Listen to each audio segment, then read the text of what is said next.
Welcome to the RC Adventure Channel, everybody. Say, are you making a boat or float plane or some other kind of RC contraption that goes out on the water, has a hatch on it to allow easy access to the interior, and you of course want to seal this hatch up to keep the water from getting in, but you don't want to use tape or some of the other methods that are out there because a lot of them don't work very well, and tape has an annoying way of running out on you at the worst time possible. Well, here's the way I do it. It starts with the design of the hatch. And this is what I would call a plug style hatch because it fits down inside the opening that it's sealing up.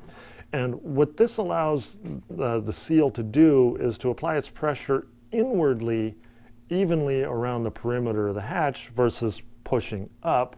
Because when it pushes up, if you tighten one of your screws just a little too much or one's not tight enough, the hatch will twist and you'll get gaps and then water can get in. And with this style, there isn't even any force on it to cause the hatch to twist in the first place. And it also is an added benefit, at least in my experience, that this seal holds tight enough that you don't need fasteners to hold the hatch down in the first place. Now, you may still want that in some of the bigger, faster boats because a lot of them, they're hitting the water pretty hard, bouncing around and stuff. So a little extra security may be a good thing. But in my experience, thumb screws and those kind of things, extra locks are just unnecessary. Now, to create the seal on this, you only need two things. RTV silicone, the same kind of stuff that you can get at, I think, most hardware stores, auto shops, auto parts stores, that kind of thing. It doesn't have to be the black one. It can be the blue one or red ones or any of them. This just happens to be what I've got sitting around, so I'm going to use it. I've used red before, like you can see here. In fact, this method I'm about to show you can also be used on wing saddles on your float plane too, to seal those up. Now, before you apply the silicone, make sure that you wipe down all the surfaces with alcohol to get all the oil and dirt and stuff off there. That way the silicone has the strongest possible adhesion. And then simply run a nice fat bead like so. I'm running it around the top edge so that we don't create this whole trough-like thing for water to sit down in and then end up falling down into the model when I do open the hatch. But you could also put it along the bottom if you had a much flatter hatch too. It's no big deal.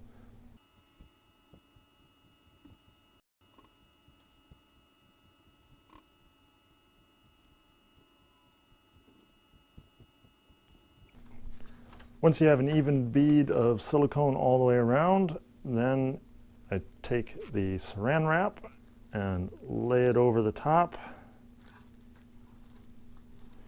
Make sure to get all the wrinkles out because wrinkles will create thicker spots and inconsistencies in the seal. You'll have some wrinkles in the corner, but that'll be okay. And then set it aside for the moment. And repeat the process inside the opening, putting the sealant in about the same spot, or at least as close as you can, to where you put it on the hatch.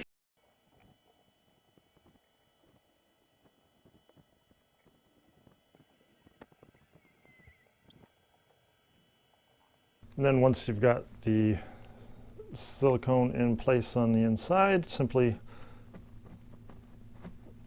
seal it up just like we did on the hatch. Make sure to leave some saran wrap kind of hanging down in the middle because the hatch is going to go down inside there, just like this.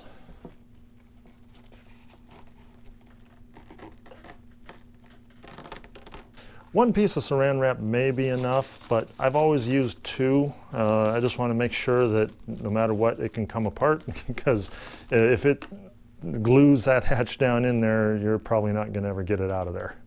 Once I got the hatch all the way down in there, I'm going to put a couple of big rubber bands around it just to make sure it stays in place.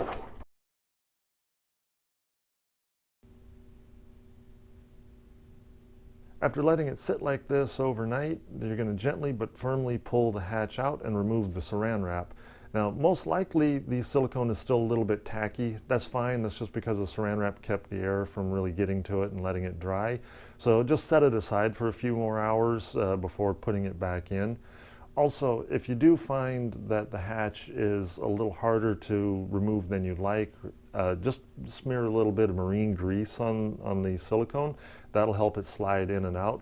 And it may even improve the seal just a little bit. If there were any small gaps in there, it'll fill those in.